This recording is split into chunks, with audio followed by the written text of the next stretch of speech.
July 18th, 1946, Greenwood, South Carolina. Bumpy Johnson learned his grandmother was lynched and 4 names were confirmed. 9 hours later, Greenwood woke up changed. This wasn't rage or pride. It was strategy drawn cold and precise. One decision redrew a line Jim Crow never crossed again.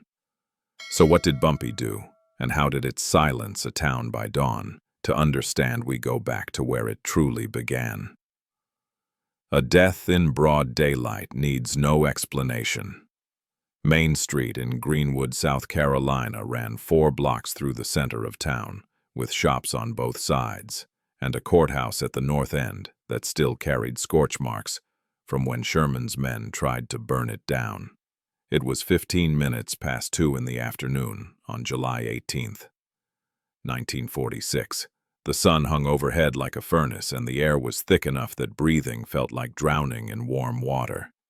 Margaret Johnson was 67 years old. She had lived in Greenwood for 40 years and worked as a seamstress making dresses for white families who paid her $3 a week. She walked with a cane because her left knee had gone bad from kneeling at the sewing machine 12 hours a day. She was coming out of the general store with a bag of flour when she bumped into a white woman on the sidewalk. The collision was minor. Margaret's shoulder brushed the woman's arm. The bag stayed secure. Margaret stepped back immediately and lowered her head in the automatic gesture of apology that black people in the South performed dozens of times a day. "Excuse me, ma'am," Margaret said. Her voice was quiet and respectful. "I did not see you there." The white woman was named Sarah Mitchell. She was 32 and married to a man who owned a small farm outside town. She looked at Margaret for a long moment without speaking. Her expression did not change. Then she stepped back and raised her voice loud enough that people 20 feet away could hear. "She attacked me," Sarah said. Her voice carried across the sidewalk with practiced projection. "This woman attacked me." Margaret's hand tightened on her cane. Her breathing stopped. She understood immediately what was happening because she had lived in the South long enough to know that certain phrases carried weight that had nothing to do with their literal meaning. "I did not attack you, ma'am," Margaret said. "I bumped into you by accident. I apologize." "She is lying," Sarah said. She turned to the 3 women standing beside her: Ruth Carson, Helen Douglas, and Mary Patterson. They had been looking in a store window when the collision happened. "You saw it." "You saw her come at me." Ruth Carson nodded. "We saw it." "She attacked you, Sarah." "She had that look in her eyes," Helen Douglas added, "the kind that says they are forgetting their place." A crowd began to gather. 2 white men pushed through. Earl Whitman, 45, worked at the lumber mill. Roy Tucker, 38, ran a garage. Both men knew their roles. "Ma'am, you want us to handle this?" Earl asked. "I think that would be appropriate," Sarah said. Her voice stayed calm and polite, like she was discussing the weather. "She needs to understand that attacking white women will not be tolerated." Earl and Roy grabbed Margaret by the arms. Their grips left immediate bruises. Margaret did not resist. "Please," Margaret said. "I did not do anything. I bumped into her. It was an accident." "You put your hands on a white woman," Roy said. His voice was flat and matter-of-fact. "That is all that matters." They pulled her into the alley between the general store and the barber shop. The alley was narrow and shaded and smelled like garbage rotting in the heat. Margaret's cane fell and clattered against brick. "Please," Margaret said. "I have a grandson in New York. Please do not do this." "Your grandson is not here," Earl said, "and even if he was, it would not change anything." The beating began with fists. Earl hit Margaret in the stomach hard enough that the air rushed out of her lungs. Roy hit her in the ribs. Then Earl hit her in the face and her head snapped back and she tasted copper.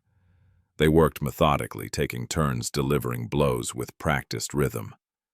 "Stop," Margaret gasped. "Please stop." "You should have thought about that before you attacked Mrs. Mitchell," Roy said. He hit her again. "You should have remembered your place." Margaret's legs gave out and she collapsed onto the dirt. The side of her face pressed against the ground, and she tasted blood and dirt mixing in her mouth. Earl stepped back and wiped his hands on his pants. "Get the rope." Roy pulled a coil of rope from inside his jacket, cotton rope the kind farmers used for hay bales, a noose already tied at one end. The preparation meant this had not been spontaneous. Someone had known Margaret Johnson would be shopping on Main Street today. "No," Margaret whispered. "Please, not that."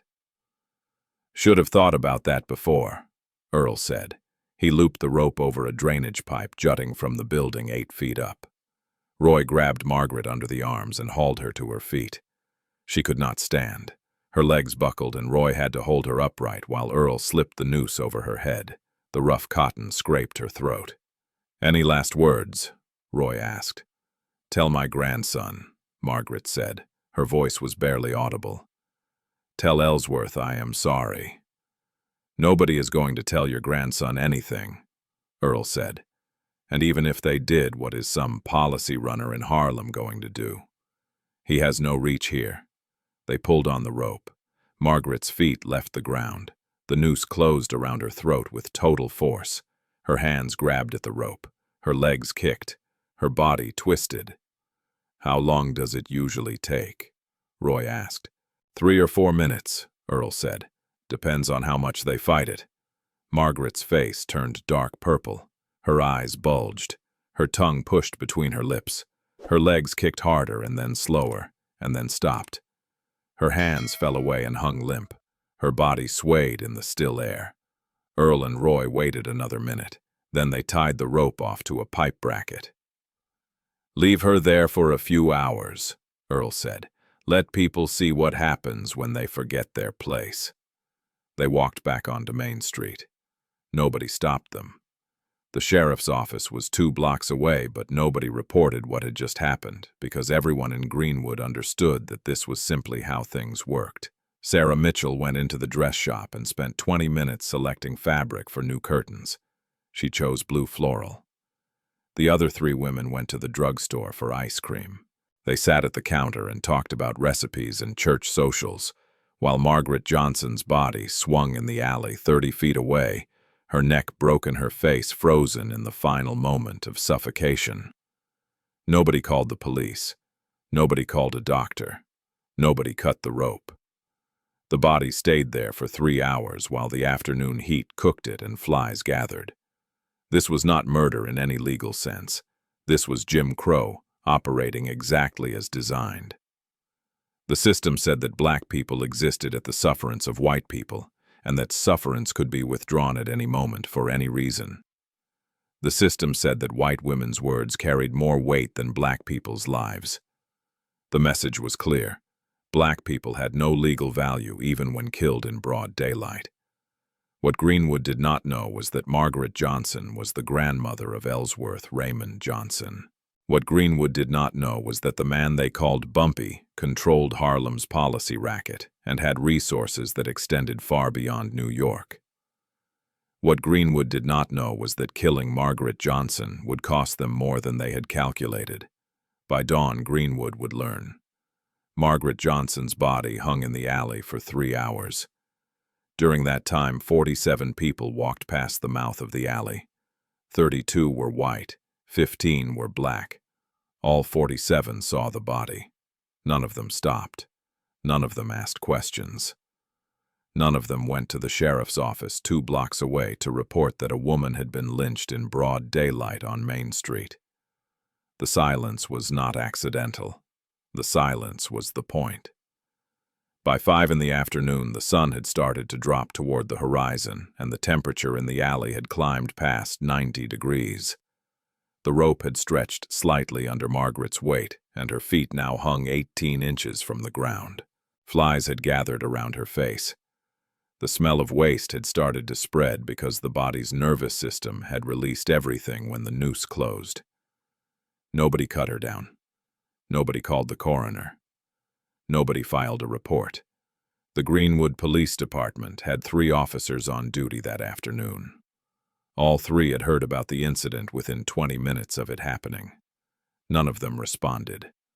The police chief, a man named Harold Bridges, was informed at 3:30 by a shopkeeper who thought maybe someone should do something about the body in the alley. "I appreciate the information," Harold said. His voice was calm and administrative, the voice of someone filing a report that would never be read. "We will handle it in due course." He did not handle it. He did not file paperwork. He did not send officers to investigate. He simply noted that a colored woman had been dealt with on Main Street and that the situation had resolved itself according to local custom. This was not negligence. This was policy. The unwritten rule in Greenwood and in 1,000 towns just like it across the South was that certain incidents did not require official response. A black person killed by white people for alleged disrespect did not constitute a crime. It constituted a social correction that had been administered by the community. There would be no autopsy. There would be no arrest warrants. There would be no trial. The 4 women who had accused Margaret Johnson would not be questioned. Earl Whitman and Roy Tucker would not be charged. The rope would eventually be cut down, and the body would be taken to the colored section of town and buried without ceremony in a grave that would have no marker. This was how Jim Crow worked. Not through explicit law, but through systematic silence. The system protected white people who killed black people by simply refusing to acknowledge that anything requiring legal intervention had occurred. Judges knew. Lawyers knew. Sheriffs knew. Everyone knew, and everyone participated in the silence because participating was easier than challenging a system that had been functioning this way for generations. Thomas Washington watched all of this from the second-floor window of the courthouse where he worked as a janitor. Thomas was 62 years old and had spent 30 years mopping floors and keeping his head down, because keeping your head down was how you survived in Greenwood if you were black. He had watched Earl Whitman and Roy Tucker drag Margaret into the alley. He had watched them beat her until her legs gave out. He had watched them put the noose around her neck and haul her off the ground. He had watched her legs kick and then stop kicking. Thomas had not intervened. Intervening would have meant dying beside her. The system did not care how many black people died. The system only cared that white people's authority remained unchallenged. But Thomas Washington had something that most people in Greenwood did not have. He had a cousin in Atlanta named Raymond Washington who ran numbers for a crew connected to Harlem. Raymond had connections that extended north through Richmond and Baltimore all the way to New York. Thomas had never used those connections before because using them meant stepping outside the system, and stepping outside the system was dangerous. But Margaret Johnson had been his neighbor for 20 years. She had sewn his daughter's wedding dress. Thomas left the courthouse at 5:15 and walked 6 blocks to the colored section of town where there was a payphone that black people were allowed to use. He dropped a nickel in the slot and dialed a number he had memorized 5 years earlier. The phone rang 4 times. A man answered without giving a name. "I need to reach Raymond Washington in Atlanta," Thomas said. "Tell him his cousin Thomas in Greenwood has information that needs to go north." "What kind of information?" "The kind that involves a hanging," Thomas said. "The kind that involves 4 names and a grandmother." The line went quiet for 10 seconds. Then the man said 2 words. "Hold on." The call was transferred 3 times, first to Atlanta, then to Baltimore, then to a number in Harlem that belonged to Marcus Webb. Marcus Webb was 41 years old and had worked for Bumpy Johnson for 12 years. He handled information. He handled money. He handled problems that required discretion and violence in equal measure. When the phone rang at 6 in the evening, Marcus was sitting in his office above a pool hall on 145th Street, going through the day's numbers receipts. He picked up on the second ring. "This is Marcus. I have Thomas Washington from Greenwood, South Carolina on the line," the voice said. "He says he has information about a hanging. He says it involves a grandmother. He says he has 4 names. Marcus set down his pen. His expression did not change. "Put him through."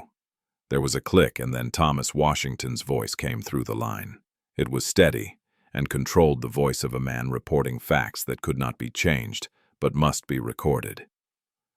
My name is Thomas Washington. I am calling from Greenwood, South Carolina. This afternoon at approximately 2:30, a woman named Margaret Johnson was lynched in an alley off Main Street.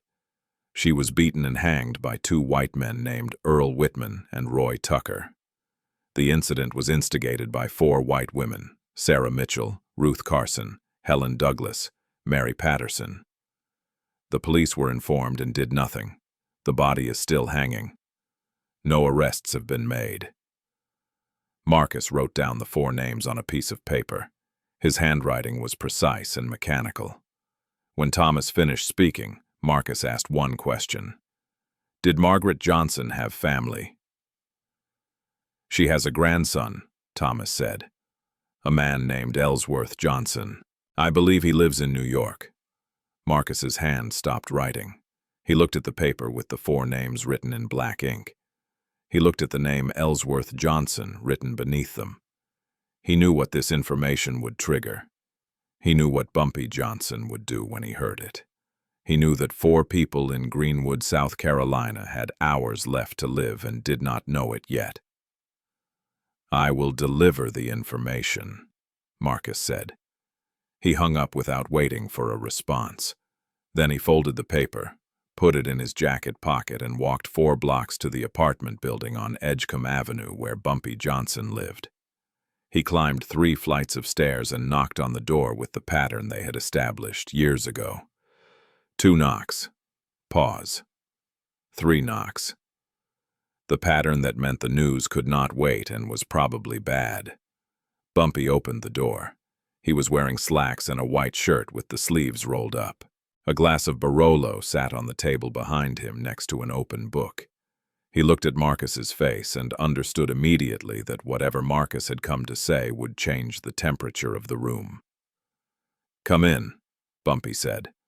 Marcus stepped inside and closed the door behind him. He pulled the folded paper from his pocket and handed it to Bumpy. No preamble, no softening. Just the information delivered with surgical precision. Your grandmother was lynched in Greenwood, South Carolina this afternoon, Marcus said. His voice carried no emotion because emotion would not change what had happened, and Bumpy did not need comfort. He needed facts. 2 men beat her and hanged her in an alley off Main Street. 4 women made the accusation that started it. The names are on the paper. The police know and have done nothing. The body is still hanging. Bumpy took the paper and unfolded it. He read the 4 names once: Earl Whitman, Roy Tucker, Sarah Mitchell, Ruth Carson. Then he read them again. His face did not change. His hands did not shake. He simply stood there in the middle of his living room, holding a piece of paper with the names of the people who had killed his grandmother. The room was silent for 15 seconds. The only sound was the distant traffic on the street below and the ticking of the clock on the mantel. Marcus stood by the door and waited. He knew better than to speak. He knew better than to offer sympathy. He knew that what Bumpy needed now was time to process the information and decide how to respond. Bumpy folded the paper and put it in his pocket. He walked to the telephone on the side table and picked up the receiver. His movements were calm and deliberate, the movements of a man who had already made his decision and was now simply executing it. Who are you calling? Marcus asked. Everyone, Bumpy said. His voice was flat and cold, the voice of a man who had just drawn a line that 4 people in South Carolina did not know existed yet. Call Samuel in Richmond. Call Curtis in Atlanta. Call every contact we have between here and South Carolina. Tell them I need men who know the territory. Tell them I need men who can move without being seen. Tell them I need this done before sunrise. Marcus pulled out a notebook and started writing. How many men? Enough, Bumpy said. 4 targets. Clean work. No witnesses, no noise. I want them handled the same way they handled my grandmother. I want them left where people will find them. I want Greenwood to wake up tomorrow morning and understand that the rules just changed." "Do you want them to suffer?" Marcus asked. Bumpy looked at him. His eyes were empty, and his voice stayed level when he answered. "I want them gone," he said. "I do not care how much they suffer getting there. I care that by dawn tomorrow everyone in Greenwood understands that lynching a black woman from Harlem carries consequences that Jim Crow cannot protect them from." Bumpy Johnson stood in the middle of his living room, holding a piece of paper with 4 names written in black ink: Earl Whitman, Roy Tucker, Sarah Mitchell, Ruth Carson. He read the names twice. Then he folded the paper and put it in his pocket. He did not scream. He did not throw furniture. He did not curse or weep or punch the wall. The room stayed silent except for the ticking of the clock on the mantel. Marcus Webb stood by the door watching Bumpy's face and seeing nothing there that suggested grief or rage or any emotion that could be measured. This was not the reaction of a grandson who had just learned his grandmother was dead. This was the reaction of a man who understood that power operated according to rules that had nothing to do with law or justice. This was the reaction of a man who had spent 15 years building an organization and who understood that control meant knowing how to respond to violence with calculated precision.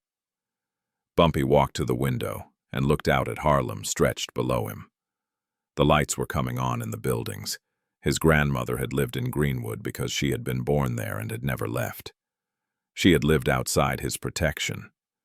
She had lived in a place where Jim Crow decided who lived and who died. "How long ago did it happen?" Bumpy asked. His voice was calm and level. 2:30 this afternoon, Marcus said. "The call came through at 6. That puts us about 3.5 hours behind." "Who witnessed it?" "A man named Thomas Washington. He works at the courthouse. He saw the whole thing from a window. He could not intervene without getting killed himself." "Is the information reliable?" He gave specific names. Specific time, specific location. "The information is solid." Bumpy turned from the window. His hands were loose at his sides. His breathing was steady. Marcus had worked for Bumpy for 12 years, and he knew that the calmness was not peace. The calmness was control. "Tell me the names again," Bumpy said. "Earl Whitman and Roy Tucker did the actual killing. They beat her, and then they hanged her with a rope they had prepared in advance. Sarah Mitchell made the initial accusation. She claimed your grandmother attacked her after a minor collision on the sidewalk.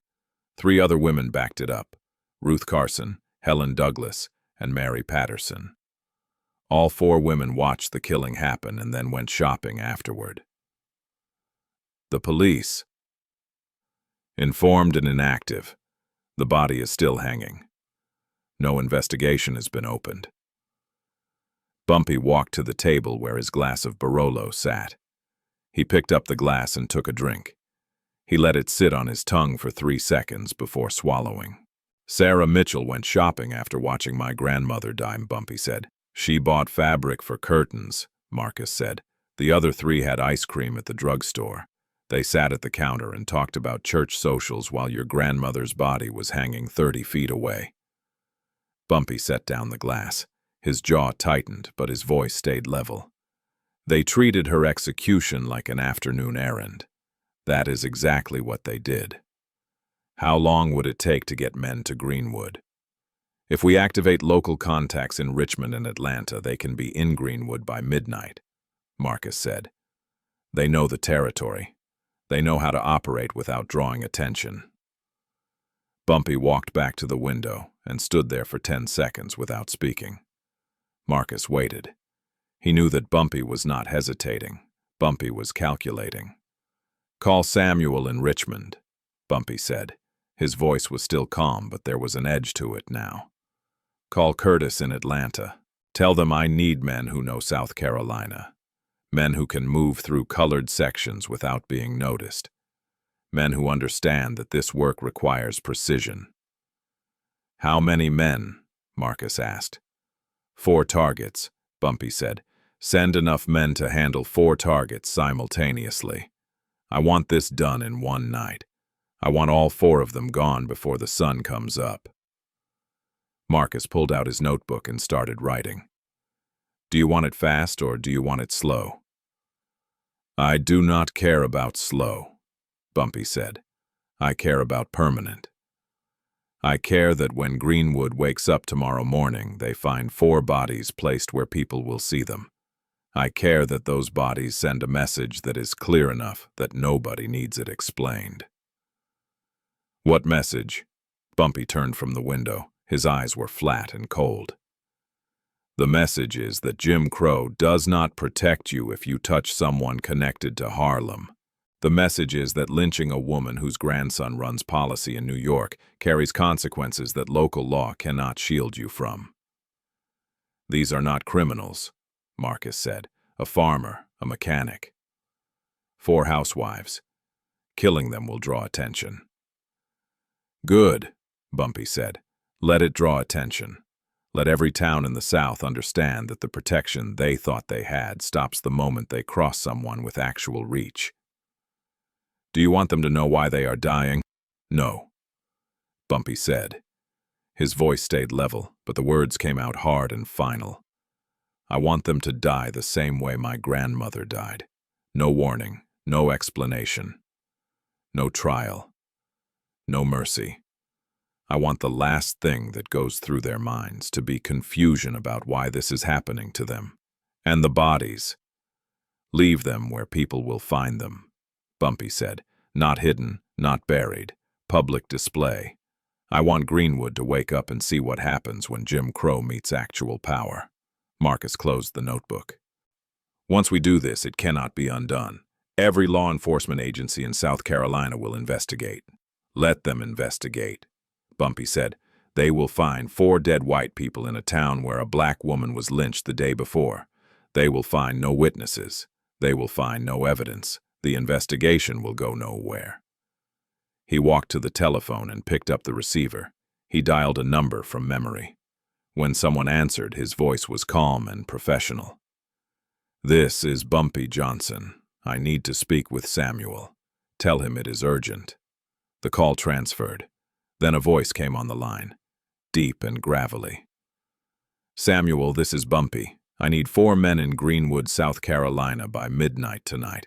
4 targets, 2 men, 2 women. I want all 4 gone before sunrise, and I want the bodies placed where they will be found. That is high profile, Samuel said.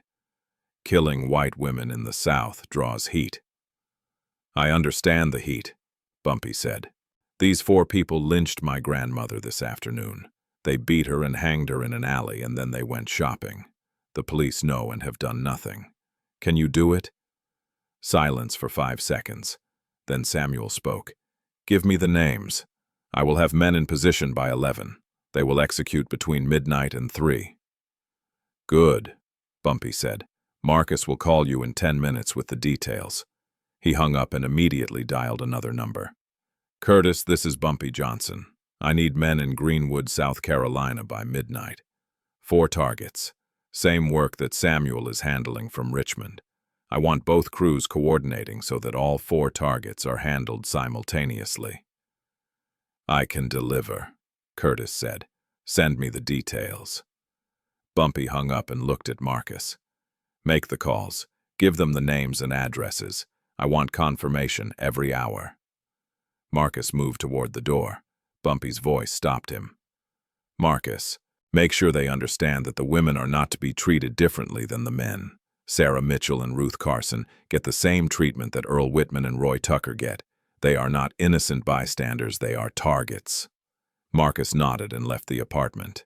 Bumpy walked back to the window. The clock showed 6:15. In Greenwood, his grandmother's body was still hanging in an alley. By dawn, 4 other bodies would be placed across the same town, and Greenwood would wake up to a new reality. The reality that Jim Crow had limits. By 7 in the evening, 8 men were moving toward Greenwood, South Carolina from 2 different directions. 4 came from Richmond. 4 came from Atlanta. None of them had ever been to Harlem. None of them had ever met Bumpy Johnson. They only knew the names of their targets and the addresses where those targets could be found, and the instructions that had been delivered through Samuel and Curtis with absolute clarity. 4 people needed to be gone before sunrise. No witnesses, no mistakes. Bodies placed publicly. The men from Richmond arrived first. They drove 2 cars with Virginia plates and parked in the colored section of Greenwood, where out-of-state vehicles would not draw attention. The men from Atlanta arrived 30 minutes later in a single car with Georgia plates. They parked near a church and blended into the crowd of black worshippers leaving after evening service. None of the 8 men carried identification. None of them carried anything that could be traced. They wore work clothes that could have belonged to farmhands or factory workers. They carried tools that fit in coat pockets, knives with fixed blades, lengths of rope, small hammers with weighted heads. The kind of tools that could be explained away if stopped by police, but that served specific purposes when privacy and silence were required. The team leaders synchronized their watches at 10:30. One of them, a man named Delroy from Richmond, spoke quietly to the group gathered in the church parking lot. 4 targets, 4 teams. We move at midnight. All executions happen within the same hour. Nobody finishes early and makes noise that alerts the others. Understood. The 7 other men nodded. Earl Whitman lives on a farm 3 miles out. Roy Tucker lives above his garage on the south side. Sarah Mitchell lives on Elm Street with her husband and 2 kids. Ruth Carson lives alone near the Baptist church. Each team knows their assignment. Each team knows the instructions. What are the instructions? A man named Leon from Atlanta answered. No witnesses, no mistakes.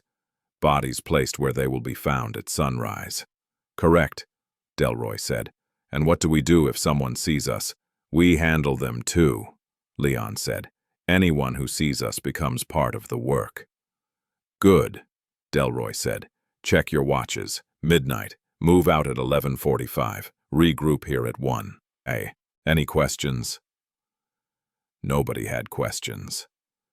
At 12:15, 2 men approached Earl Whitman's farmhouse. The front door was unlocked.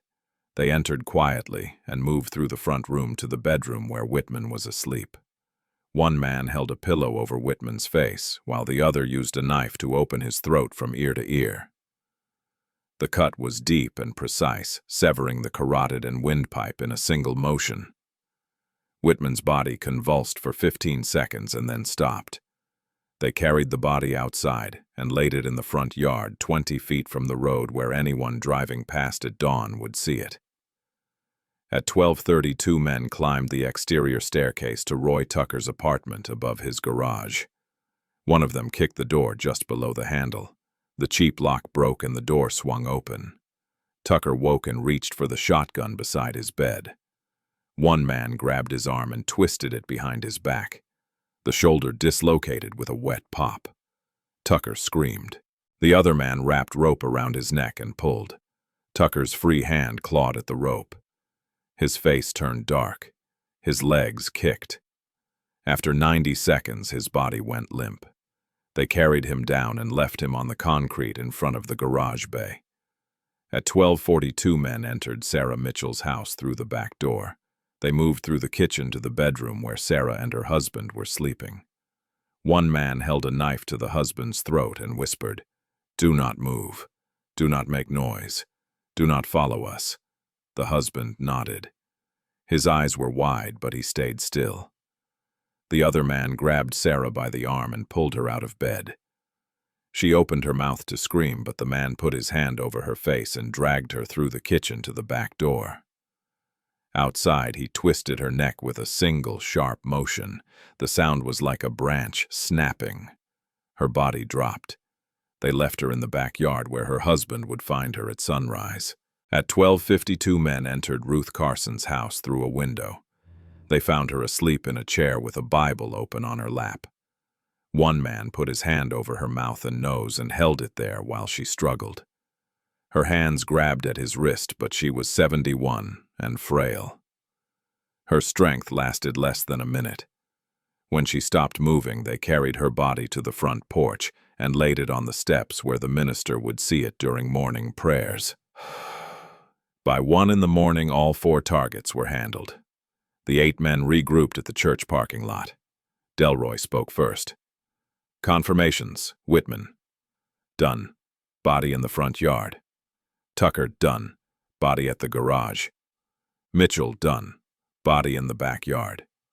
Carson, done. Body on the church steps.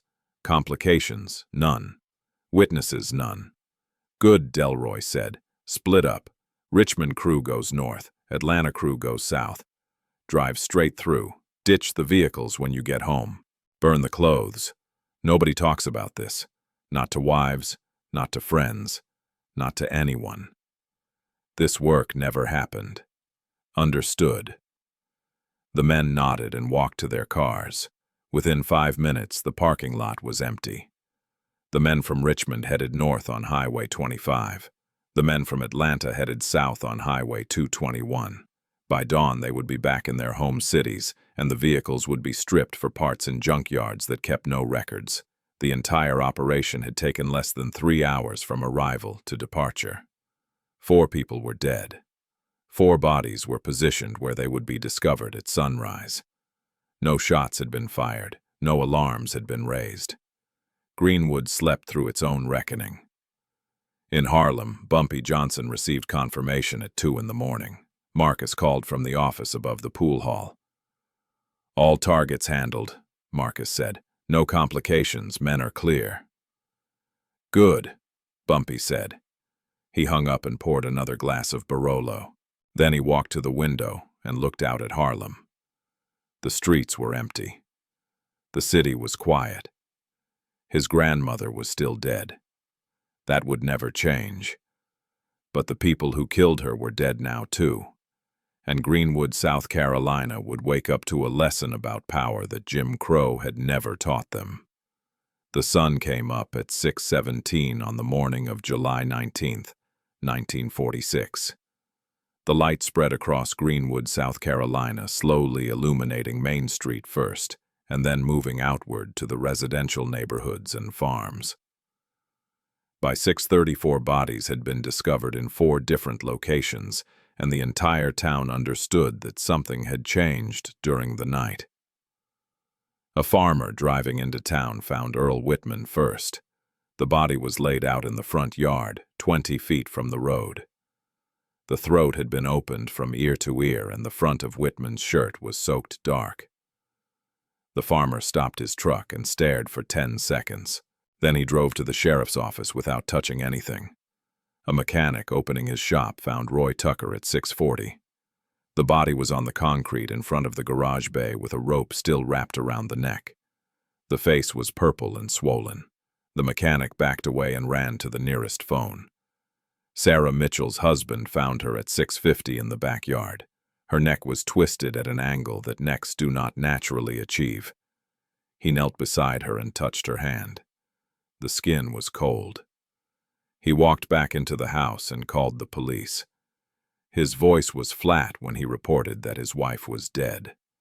The minister at the Baptist church found Ruth Carson at 7 when he arrived for morning prayers. She was laid out on the front steps with her hands folded across her chest. Her face was pale, and her lips were blue. The minister stood on the sidewalk for a full minute before he went inside to call the sheriff. By 7:30, Sheriff Harold Bridges had visited all 4 locations. He stood in Earl Whitman's front yard with his hat in his hands and looked down at the body. His deputy stood beside him, waiting for instructions. "What do you want me to do?" the deputy asked. "Call the coroner," Harold said. "Tell him we have 4 bodies. Should I start an investigation?" Harold looked at the deputy for a long moment. Then he looked back at the body. The throat wound was precise and clean. Professional work. Not the kind of killing that came from rage. The kind of killing that came from someone who knew exactly what they were doing. "No investigation," Harold said. "But sir, 4 white people are dead. We have to do something." "We are going to bury them," Harold said. "That is what we are going to do. We are going to bury them quietly, and we are not going to ask questions about who did this or why." "Why not?" Harold turned and looked at his deputy. His voice dropped low. Because yesterday, we lynched a black woman in an alley and left her hanging for 3 hours. Because we did not investigate that. Because we did not arrest anyone, and now 4 white people are dead. So tell me, what investigation am I supposed to open? What am I supposed to say happened here? The deputy did not answer. We are going to keep our mouths shut, Harold said. We are going to bury these 4 people. We are going to tell anyone who asks that we do not know who did it. And then we are going to make sure that nothing like what happened to Margaret Johnson ever happens in this town again. The bodies were collected by noon. There were no autopsies. There were no evidence reports. There were no witness interviews. The coroner signed 4 death certificates listing cause of death as homicide by unknown assailant. The funerals were held within 3 days, small services, quiet burials. Nobody from outside Greenwood attended. The FBI sent 2 agents to investigate. They arrived 5 days later and spent a week interviewing residents. Nobody had seen anything. Nobody had heard anything. Nobody knew anything about strangers in town. The agents filed a report stating that the investigation had reached a dead end due to lack of cooperation. The case remained open but inactive. No arrests were ever made. Greenwood understood that the deaths were connected to Margaret Johnson's lynching, even though nobody said it out loud. The message was clear. Killing a black woman whose grandson had power in the North carried consequences that local law could not protect you from. Jim Crow had limits. Those limits had just been drawn. Word spread through the South quietly. Richmond heard. Atlanta heard. Birmingham and Memphis and New Orleans heard. The story was told in colored sections and policy banks where black men who ran numbers passed information that could not be printed in newspapers. Bumpy Johnson's grandmother was lynched in Greenwood. By dawn the next day, 4 white people were dead. Nobody was caught. Nobody was punished. A new precedent had been established. The families of black men with power in the North were no longer safe targets in the South. Touch them and consequences would follow that Jim Crow could not prevent. The rule was understood and it held. For the next 20 years, no one connected to Harlem's policy racket was lynched in the South. The invisible line had been drawn and both sides knew better than to cross it. Bumpy Johnson did not save his grandmother.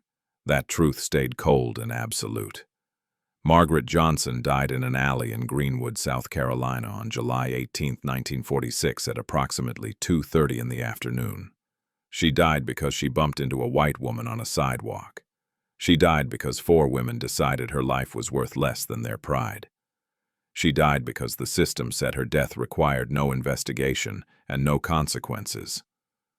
Bumpy could not change that. He could not bring her back.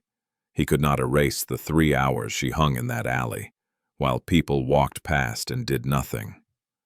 Power had limits. Some things could not be undone no matter how much force you applied or how many men you controlled. But Bumpy Johnson could draw a line. He could make sure that the people who killed his grandmother paid a price that the system said they did not owe. He could demonstrate that Jim Crow's protection had boundaries and that those boundaries ended when they crossed someone who had resources that extended beyond local sheriffs and Southern custom. 4 people died in Greenwood on the night of July 18th. Their deaths were swift and professional and final. Their bodies were placed where they would be found. The town woke up to a new reality. Lynching a black woman whose family had connections to Northern power carried consequences that local law could not prevent. The invisible shield that Jim Crow provided to white killers did not extend far enough to protect them from organized response that came from outside the system. Greenwood changed after that night, not in ways that could be measured by law. The statutes stayed the same. The customs stayed the same. But the behavior changed. White residents understood that certain targets were no longer safe.